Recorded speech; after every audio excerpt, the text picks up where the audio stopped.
باب البكاء من خشية الله عز وجل، يعني خوفا منه وشوقا إليه تبارك وتعالى. وذلك أن البكاء له أسباب، تارة يكون الخوف وتارة يكون الألم. أسبابه الخوف، الألم، الشوق، وغير ذلك من الأسباب التي يعرفها الناس. ولكن البكاء من خشية الله إما خوفا منه وإما شوقا إليه تبارك وتعالى. فإذا كان البكاء من معصية فعلها الإنسان فهذا البكاء سببه الخوف من الله عز وجل، وإذا كان عن طاعة فعلها كان هذا البكاء شوقا إلى الله سبحانه وتعالى.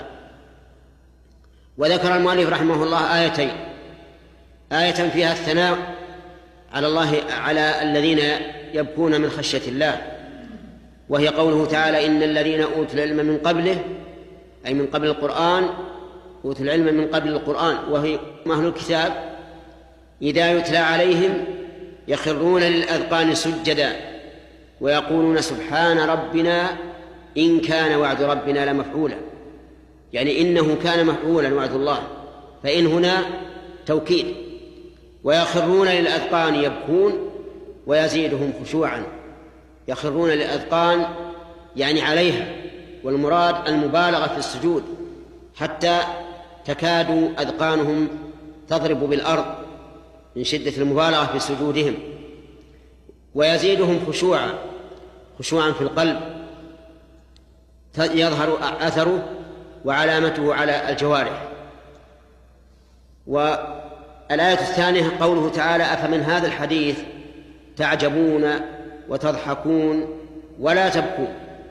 وهذا ذم لهم، أن يضحك الإنسان من القرآن ويعجب منه عجب استنكار وسخرية ولا يبكي منه. والقرآن أعظم واعظ يعظ الله به القلوب، لكنه إذا ورد على قلوب كالحجارة والعياذ بالله لا تلين ولكن تتكسر وتزداد صلابة النصر.